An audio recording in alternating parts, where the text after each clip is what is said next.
I feel like I've gotten a lot accomplished so far.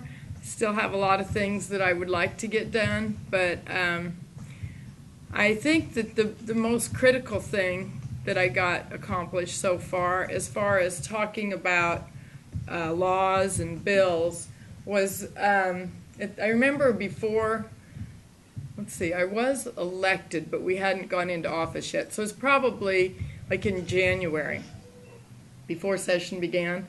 And the staff came to me and said, so what are some important bills that you would like to see try to get passed? And so my number one thing that I wanted to get passed was changing the compulsory school age.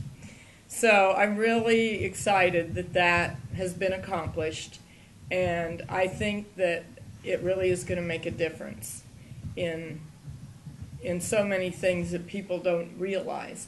Because when you're in education and you see it every day, especially in that I taught first grade, so I saw how important it was that children get started to school when they have windows of opportunity to learn.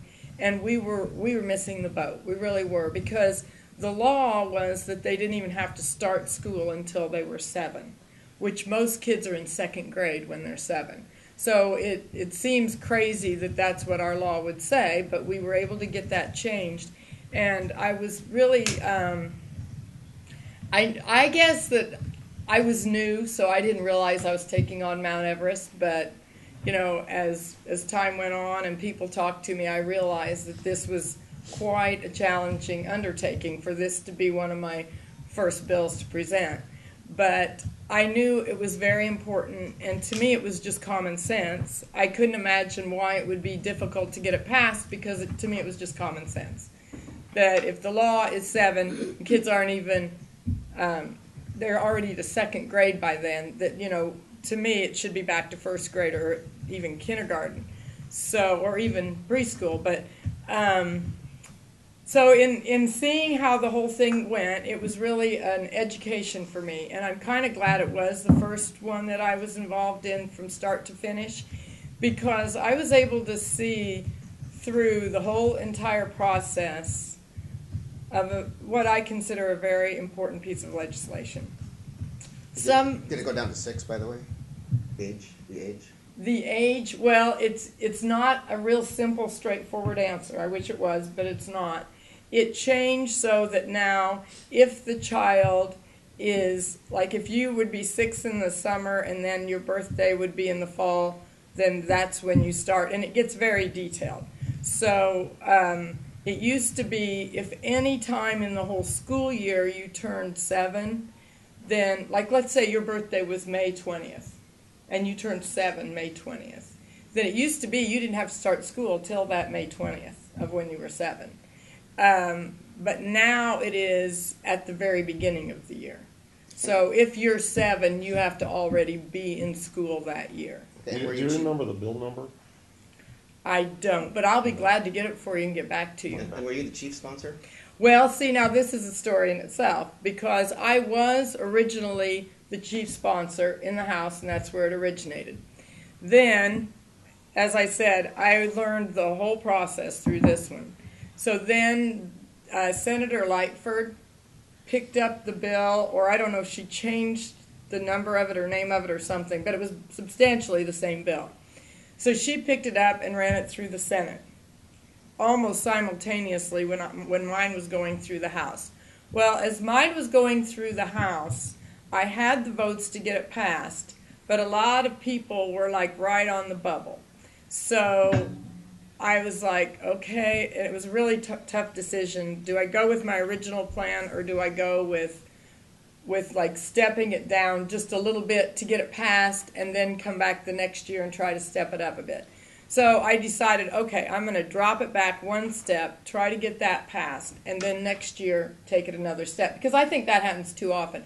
People just want whole hog or none, and then nothing gets accomplished because they won't back off and get done what can get done. So that's what happened to my House bill. I got my House bill passed, and then she had what my original bill was. So she introduced that in the Senate. So I guess as far as chief in the Senate, it was Lightford. And then when it came to the House, I was a chief co-sponsor in the House. And so then when that bill came back to the House, I stood on the floor and talked about it and explained to my peers. I said, this essentially is the exact same bill that I had been around, because I talked to everybody on the whole floor about it. I talked to Pihos and Fortner a lot about it, because they were really into the whole concept of it, you know.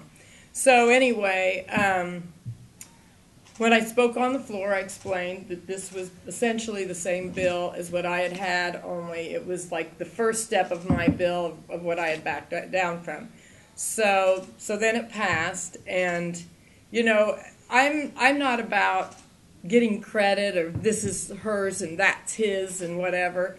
To me, all that really mattered is that kids get in school and get the early intervention if need be. So that's how it ended up happening. Homeschool parents were not happy about that bill. How did you navigate that, or how did you work with them? And I talked to the homeschool representatives and to the to my peers who were also influenced by the homeschoolers.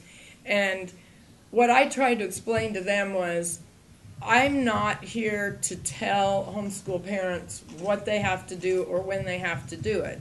It's more a matter of, I'm worried about the children going to, you know, regular classroom schools, and they need to be in school at a younger age than what mandatory it had been.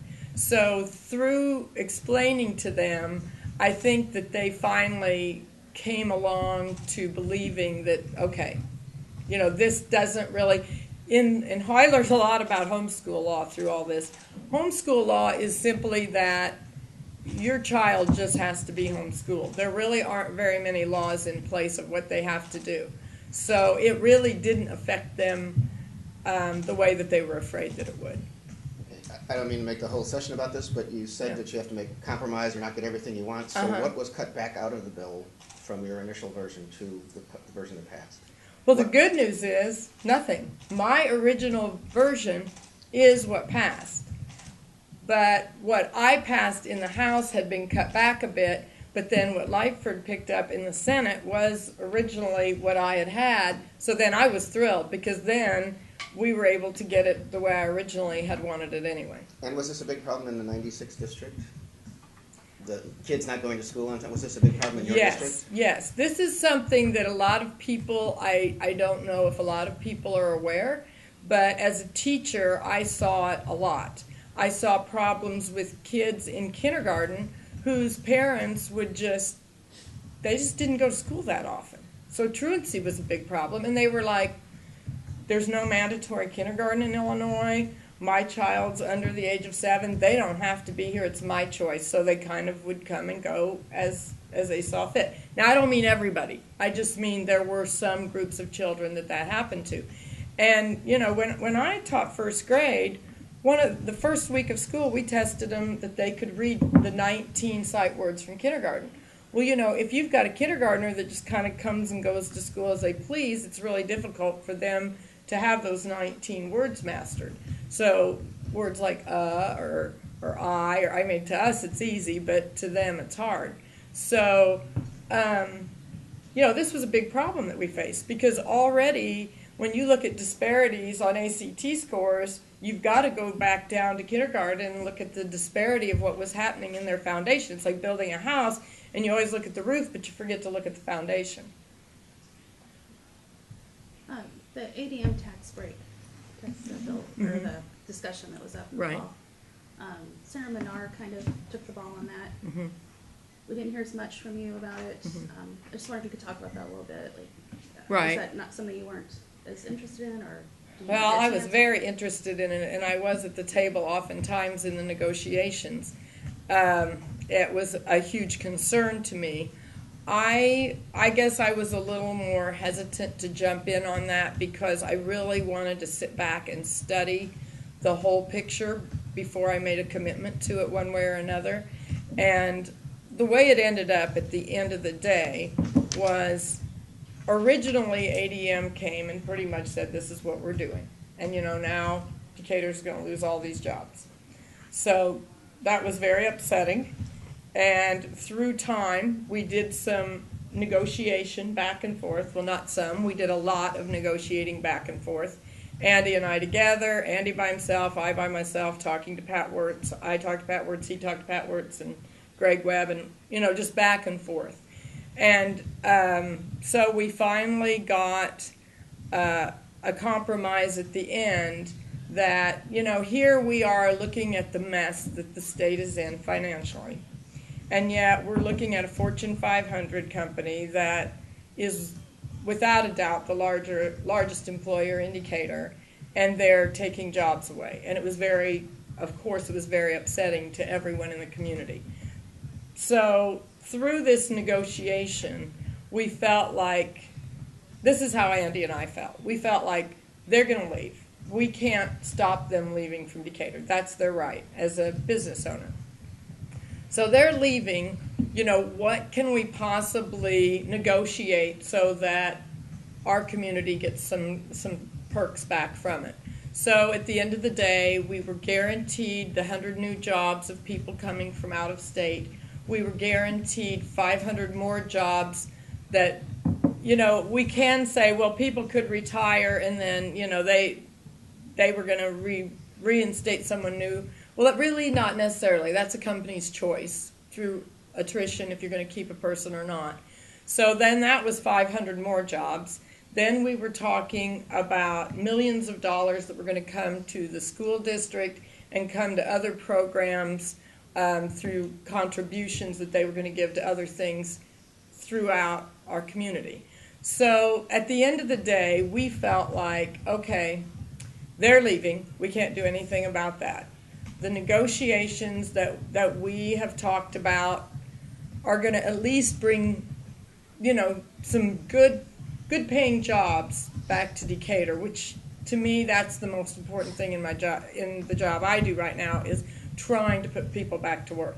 So I felt like I had to support it because of the number of jobs and the other things that ADM was willing to bring back to Decatur. Because in my heart of hearts, I knew they were leaving anyway, so at least this way it would be a way to bring jobs back to Decatur. And it was going to help with education and other things with the parks and so on. So then I went to the speaker numerous times and asked him to call this for a vote. And for whatever reason, he didn't call it for a vote. So yes, I was very disappointed that didn't happen. I think the timing couldn't possibly have been any worse. We were trying to do it on the same day that we were trying to pass a pension bill, and to try to do that on the same day you pass a pension bill is difficult to say the least. And it was just so rushed because everybody was working on pension. Well, that didn't leave us a lot of time to work the floor on this bill. And so I wanted him to call it, and he didn't. And that's why, So you were disappointed he didn't call it? Yes, I was. Did you say so at the time? Yes. Okay. I mean, I don't remember. Loudly and clearly, I let them know that I was not happy. And I mean, publicly, like to us. Oh, like yeah. If people asked, yes, I told them that I was disappointed that he did not call the bill. I understand a lot of people in my district also work. I have a lot of relatives that work at ADM. Everywhere. I have them in the East Plant, the West Plant, corporate. When you have a big family, ADM's going to employ a lot of your family. That's how it is.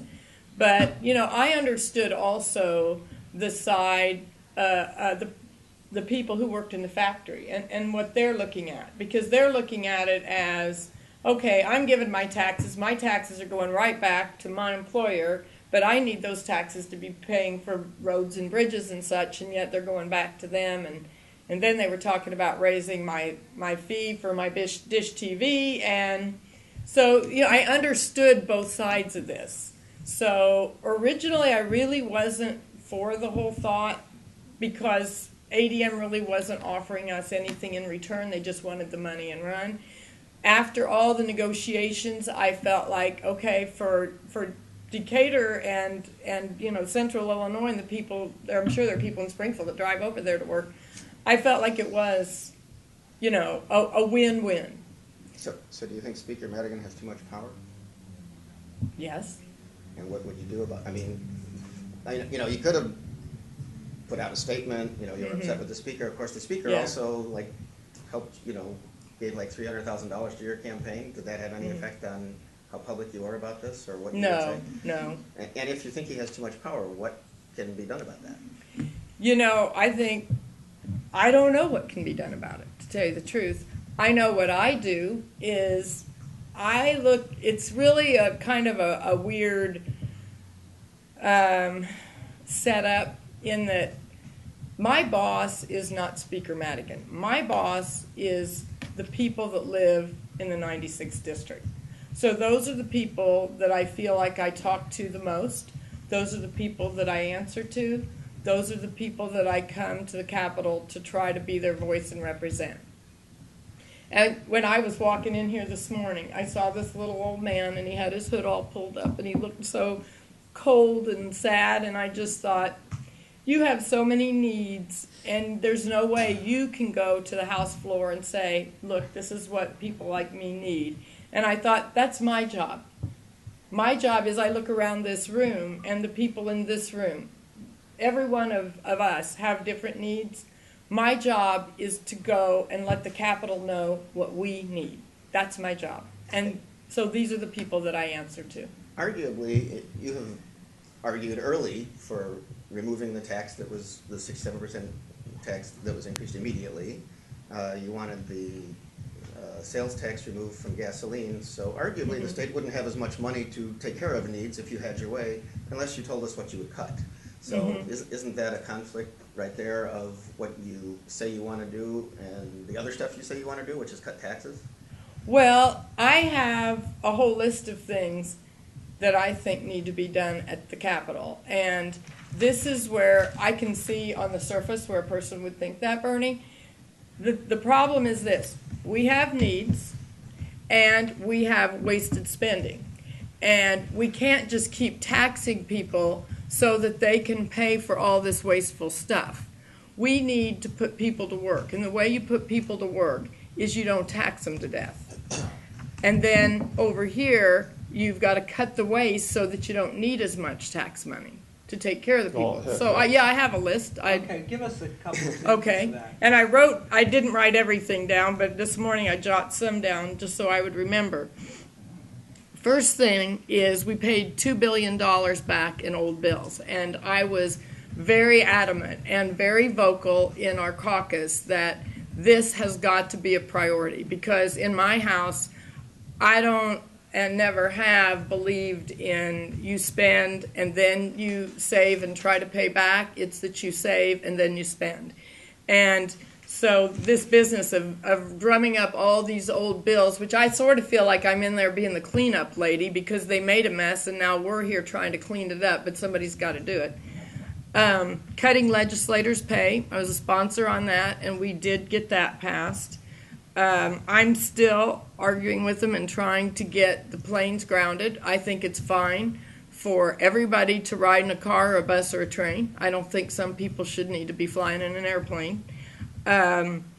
Reducing the fleet of cars. That was one of my bills, and I got some accomplished on that. I'm still working on that, and that's where, I'm not going to just say, okay, that's done, move on to something else. I'm going to still work with trying to cut that back.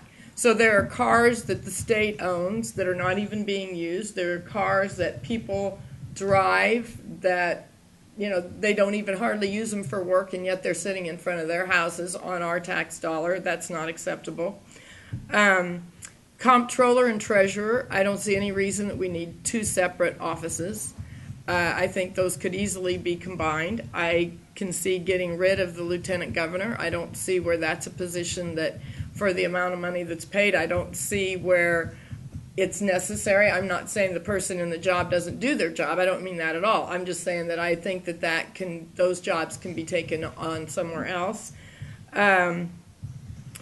We voted for a spending cap on the budget, and we stuck with it. We said it will not exceed X amount of dollars, and it did not exceed that, and it used to not be that way.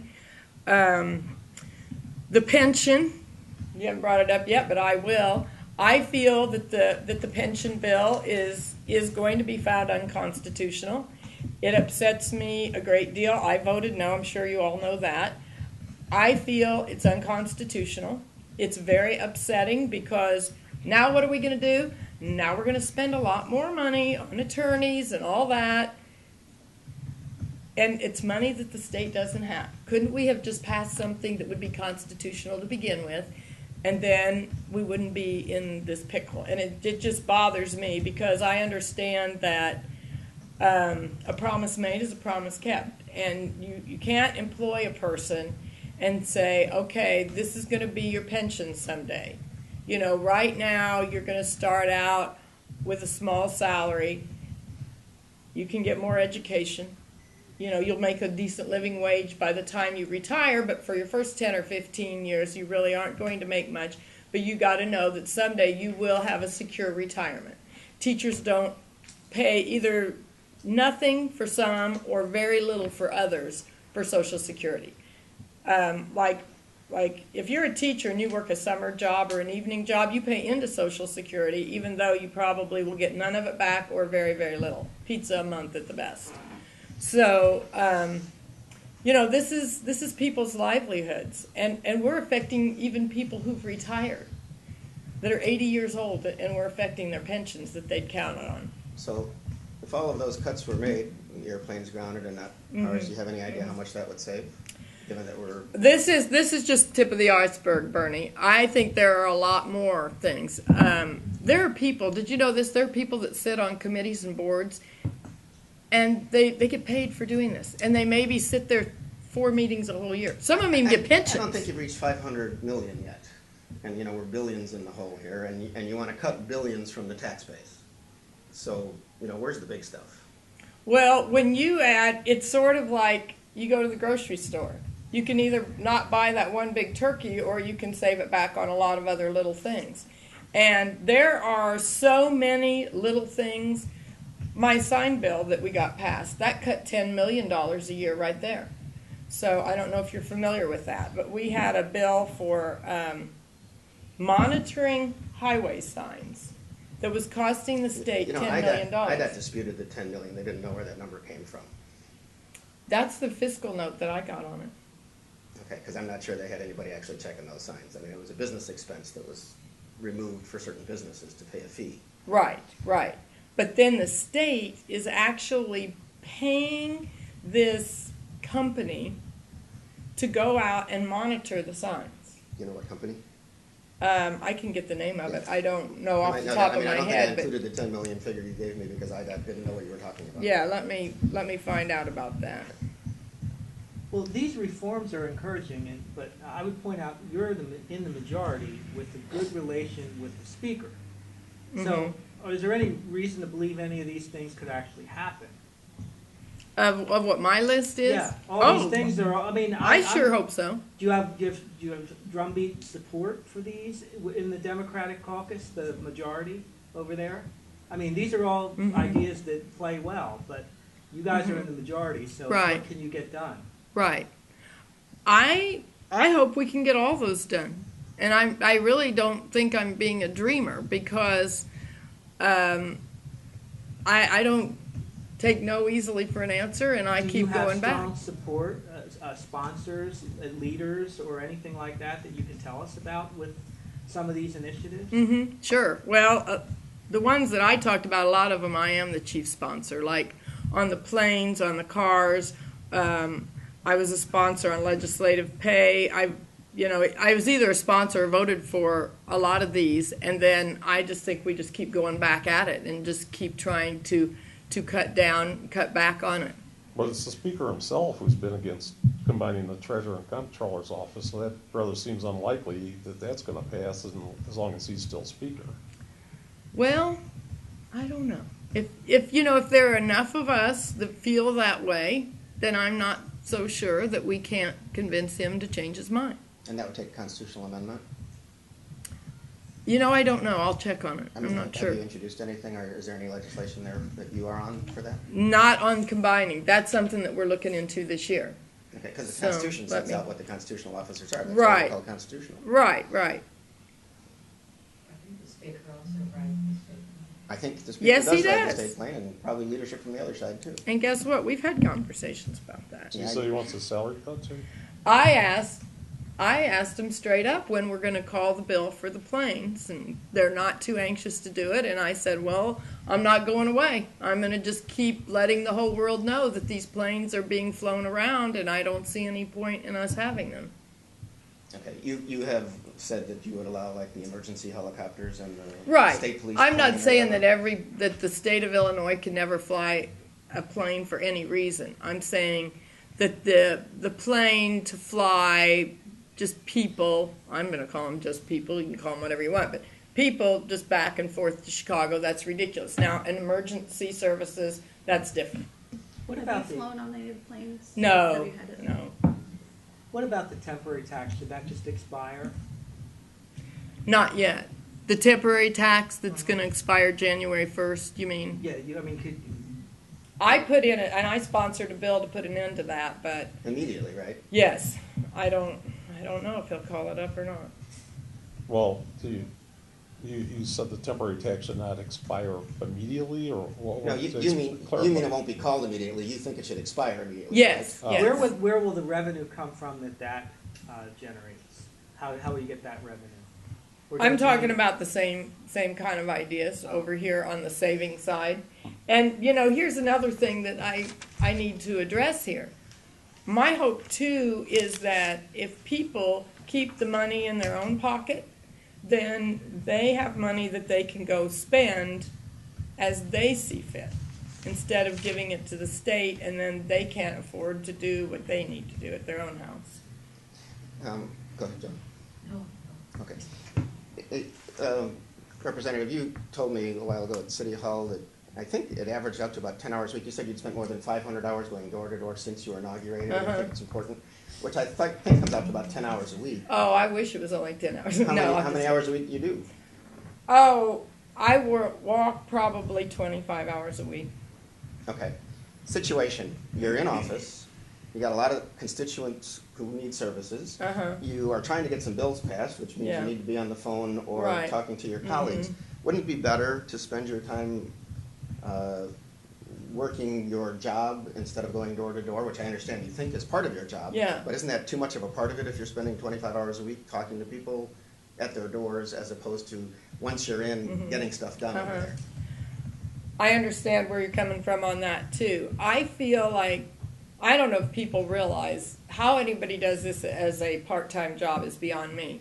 But I feel, truthfully, like it's like working several jobs at one time.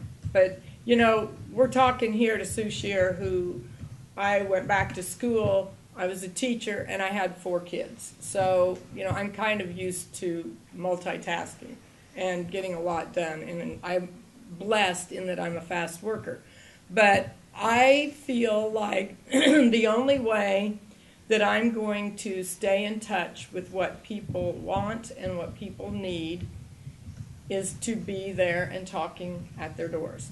And that is really the foundation of my job, is to represent the people. Now, how do you represent people if you go to a fancy building and you don't come out and see what the people need? How do I know what's going on Lawrence Street in Springfield if I never walk up and down Lawrence Street and talk to the people on that street? Because there just really aren't that many people who come into my office to talk to me. Actually, the more I go to the door, the more likely they are to come in and talk to me. But, if I wasn't out there, they don't come to me. 25 hours a week? I work 7 days a week. You might not have put that in the equation. I understand, but Yeah. that's just talking to people and getting ideas. What about putting those ideas, into, Yeah, well, my typical day is on Saturday, I get up and start knocking on doors about 9:30 and knock until dark. I do the same thing. I go to church, and then I probably visit another church, and then, because I get to meet a lot of my constituents at various churches, and then I knock on doors on Sundays. And then during the week, I do, like, the office type stuff you're talking about. I do that in the morning, walk in the afternoon, and then in the evening, I either make calls or go, like if you have to go to some kind of function or something. Okay, as somebody talking to so many people, obviously you don't mind talking to people, but you don't talk to us much, and usually you respond by email. Uh-huh. And, even, I noticed, I don't know if somebody tried to reach you after the speech the other day, you had a statement, everybody else said something, reported. Why is that, and are you getting staff help with those emails, or, No, anybody that, well, that's why people were having a heart attack of where's Sue on the House floor when the State of the State started, and I flew in at the minute. I was there early, but I kept getting stopped by reporters on the way in, so okay. I didn't That's see fine. you, but No. yeah, there were a lot of reporters that stopped me out around, what do you call it, around the rail and Yeah. trying to get in there, so. Are you comfortable with this job? I mean, are you comfortable with the spotlights and being in front of cameras and reporters and? I guess I'm just used to that, that's just part of the job, so that part doesn't bother me. Are you in favor of expanding gambling? No, I think there's got to be a better way to fund our government and our education. We saw what happened with the lottery and education, so there's got to be a better way. What's your problem with it? I think there are a lot of issues that come from gambling, that when we expand gambling, it just sounds great, but then you look at the people who go and do the gambling and all the problems that causes to them personally and to their families and to society as a whole. Sometimes gambling isn't a problem, but sometimes it is. Concealed carry law, you are watching the rollout, you are an advocate of the new law, I think. Yes, For it. yeah, I was a sponsor. Your thoughts, any changes necessary in either the law or the implementation? I am frustrated with how long it's taking to get it going. I was a sponsor of concealed carry. I believe in the Second Amendment. I believe people should have a right to bear arms. I'm very comfortable with the law the way it stands right now. It's got safeties in place for schools and churches and things like that. So I think that we need to just let it go and put it into place and see how things work out. So you would vote against some of these bills that have already been introduced to relax the rules for carrying in certain locations that are currently banned? I've learned the hard way that you never just say, I'll vote for a bill that I've never even seen, because that's not what an intelligent person does, is you don't say you'll vote for something that you've never even seen. I will say, though, that if there are bills out there that are going to relax it and make it like to carry a gun in a school or something, there's no way that I can be supportive of that as a teacher. Oh my, I don't even want to think about that. And what's wrong, again, I asked one of your Republican who wants your job, who was here, what's wrong with that? Because, if you listen to the NRA, a good person with a gun is the best way to take on somebody bad. So why not have staff or administrators with them? What would be your worry with that? I just can't see a purpose for a gun in a school. I can't see the purpose for that. Okay. Governor Quinn, and I don't know how he wants to pay for it, that was the question people had, talked about birth to 5, emphasis on programs for early education. Earlier in this conversation, you said how important that is. Are you backing the governor in that effort, regardless of what it costs? Or do you know what he's talking about? I know what he's talking about to some degree. I mean, I'm assuming he's just talking about well, I guess I shouldn't say I know for sure, because I don't know if he means mandatory preschool or offering preschool. I'm not sure about that. I know that I've talked to his staff about it, and that I know one of his big pushes is going to be early childhood education. And I know what he's talking about when he says that we're spending all this money at the other end on prisons, and there's all kinds of research out about that, all the money we spend on prisons, and if children would get educations and then be able to get jobs, that we may not have to get to that point. So in that light, I know what he's talking about. The specifics of his bill or whatever, no, I don't know. So you don't know if you're for it yet? I mean, I'm going to say that, I'm a teacher, so of course I'm for early childhood education. Whether I'm exactly for his bill, I can't say till I see it. Well, Springfield has big cuts coming in education again. And you've been through one term. What can be done now for schools funding? What improvements can you make at the state level? What does the Andy Minar effort to back that? Yes. What can be done? I'm actually, it's a joint resolution right now, and I am a sponsor in the House on that. with Andy Menard.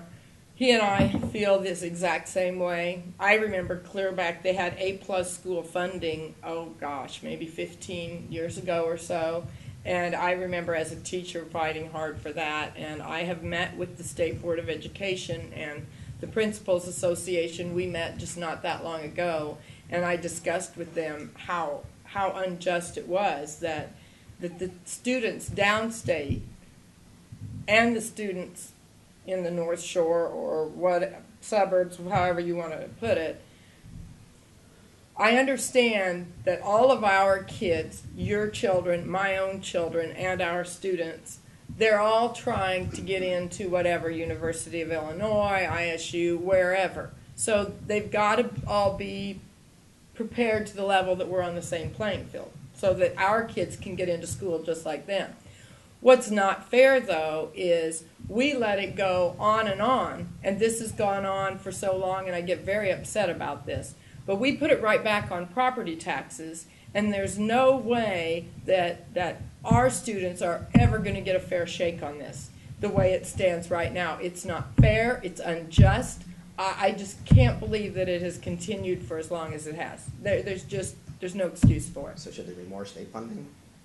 That not necessarily more, but different. The way it's funded now, the money is coming in from all these different funds, and then a great deal of it is property tax.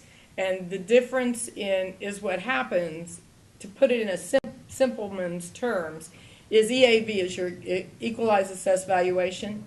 So they look at your EAV in your school district, and here's the cost to educate the children. And if your EAV is here, then you just get that little bit to make up the difference. If your EAV is down here, then they try to give you enough money to get up to here. But the problem is you never get up there. If you're a poor school district like Springfield, Decatur, what have you, you never get up there. Now, when we're talking about suburbs of Chicago, their EAVs are way up here. So, yeah, they might not be getting that funding, but they've got so much from property tax they don't need it. So Every kid has a laptop. Should they not be getting state funds if they have high property tax? No, it's broken. The system is broken. So when you said no, do you mean yes? I mean, did you mean... Right. Well, what I mean by this is, that's not even the question we should be asking. The question we should be asking is, we need to rework the whole funding concept and process so that they aren't getting the lion's share and we're getting the crumbs that are left over. We need to rethink the whole process. That's what this committee is doing, is going all over the state and trying to come up with other ideas of how to redo the funding concept so that downstate gets their fair share. So just saying, no, they don't get it, we do, and quick yes, no vote, and it's over, it's not that simple. It needs to be fixed. It's broken. And yet, Representative, currently the school formula funding is at like 89%, am I correct about that? You mean They the shade proration? it. Yeah, the proration, something in and that there's range. hints that in the next budget, it could be even lower.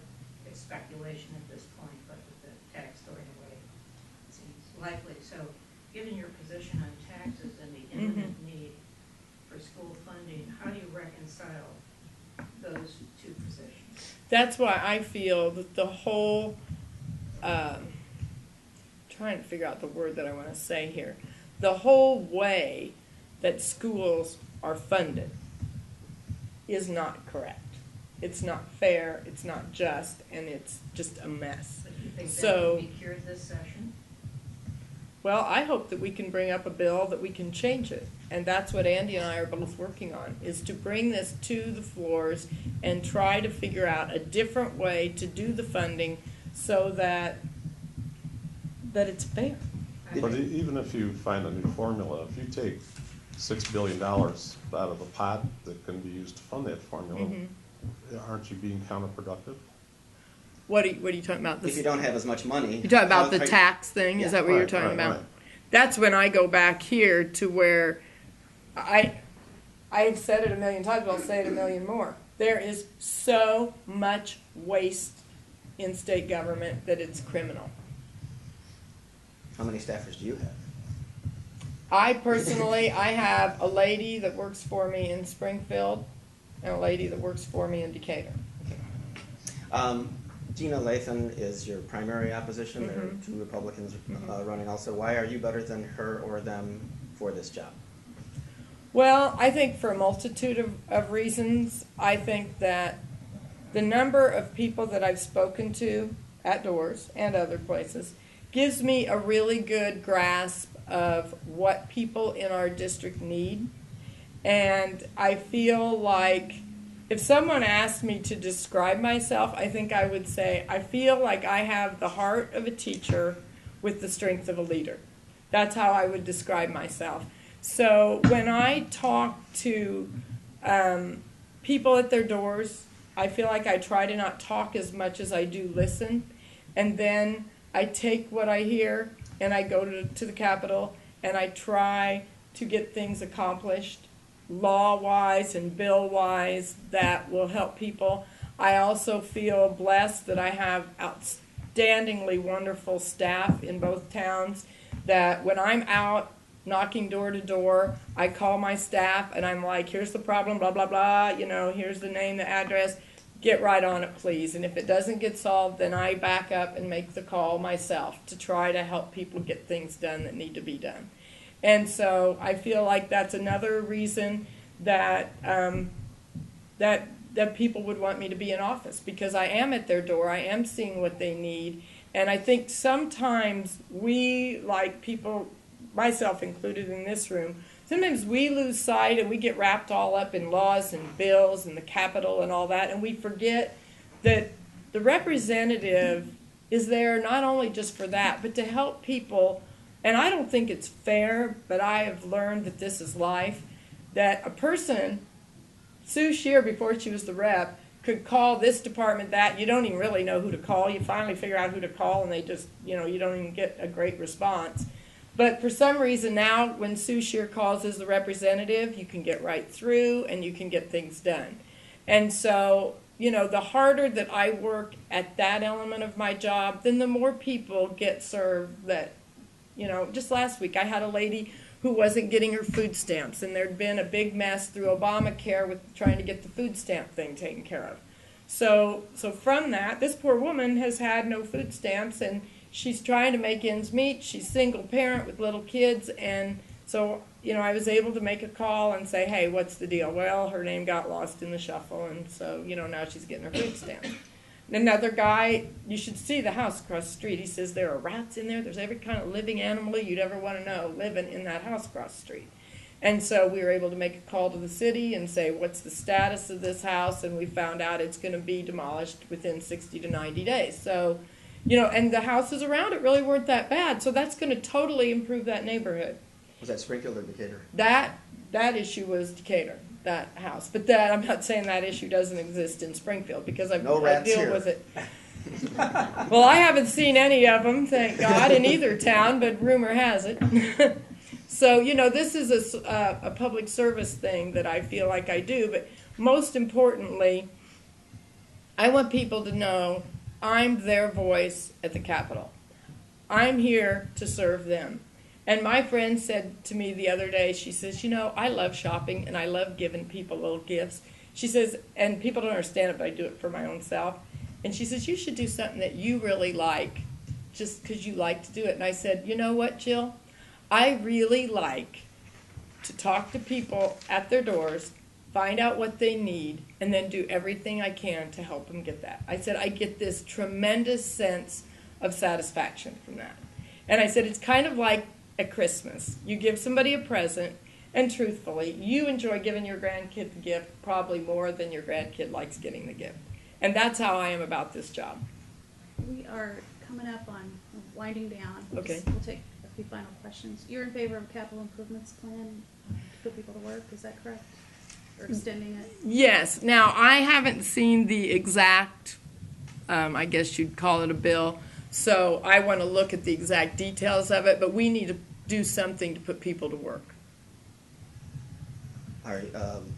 Medical marijuana, were you for that? Are you for any loosening of marijuana laws in this state as others have done? No, I voted against it, and I see what's happened in other states and the problems that they're having trying to regulate it, and no. In a word. We've had a series of prison closures throughout the state. Are you in favor of keeping prisons closed at the level they are? Do you think they need to be reopened? Well, I have visited some prisons, which, that's, I'll admit it, not one of my favorite parts of the job, but there again, how do I know what the needs are if I don't go and see them? So when I go and visit the prisons and I see the conditions and I think, people, you can't treat people like this and expect them to come out rehabilitated and ready to be getting a job and a good person for society. We need to do all we can in prisons to help rehabilitate people and put them in a place where, people sleeping on floors and stuff, that's just not right. You're not going to rehabilitate a person that way to come back into society. And whether we like it or not, we need to admit that people who are in prison don't stay in prison forever, for the most part. They come back into society, and we as a society, if we're smart, will do everything we can so that when they come back to society, they will have a job and they will go to work and they will be a productive person in the community, just like all of you guys are. So are you for more staff for corrections? I think we need to do something with corrections, yes. We're going to have to do something. It's just a mess. And how much would that cost, and where would that money come from? I know, it always comes back to money. It always does come back to money. But maybe, if we get people to work, there won't be as many. A lot of the people that are in jail right now and in prison are because they do not have an education or they don't have a job. And so they're desperate. Do we reopen prisons? I mean, is that part of the discussion as well? I think that it should be something we should look at. I don't know. That's something we've got to look further at to figure out the true answer. So I can't just say a black and white answer on that. But we've got to consider all our options because it's a mess right now. I fought long and hard to keep that transition center open in Decatur. I was very disappointed that it closed. I'm glad to see that church group now has got it back opening, so it's kind of operating in a pseudo way through people. Thank goodness for the goodness of people, because that's how our communities are running right now. Any final questions? I one. Economic development normally happens at the local level. Mm-hmm. The state might take a role in luring some company with bucks or some other thing, but normally it happens locally. Uh-huh. Do you have a relationship with local officials in order to understand what some of the impediments to job growth are in your district? Yes. Actually, it's funny because the mayor and I went to the same high school, so I've known him. His brother was in my class. I've known them forever. Is that Decatur? McElroy? Yeah. What we call him Tuna. I think it's Mike McElroy. Anyway,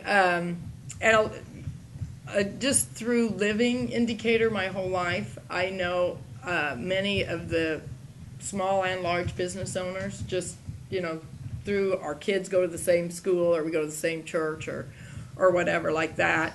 In Springfield, I feel like I've developed a wonderful relationship with the mayor and the different aldermen in town, just through being here and finding out about needs. We're bringing a ceasefire program. This will be going out we'll be doing a community announcement on it very soon. In which city? Here, in Springfield. Who are you working with on that? Well, it's a guy named Jalon or something like that from Chicago. It's coming through Chicago, but I'm actually working with the mayor of Springfield on that right now. And community leaders, and that's the meeting I've got to go to when I leave here, is I'm meeting with some ministers about it. So it's really a neat, very large joint. I hope I'm not in trouble for letting that cat out of the bag. We're just reporters here. Yeah, I just thought about that, Bernie.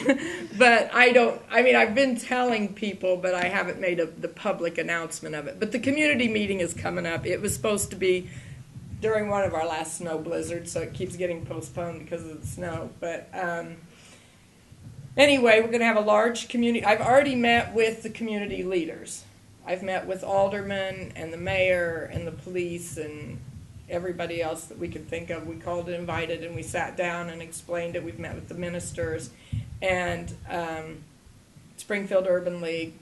And so this is a very exciting thing that's coming, and I'm hoping that it really does make a difference as far as helping with the safety on the streets in Springfield. It's I don't know if you're familiar with Ceasefire, but what it is it's a community project where we try to do an intervention strategy, and they actually hear about things that are going to happen, and then we try to intervene and prevent them from happening.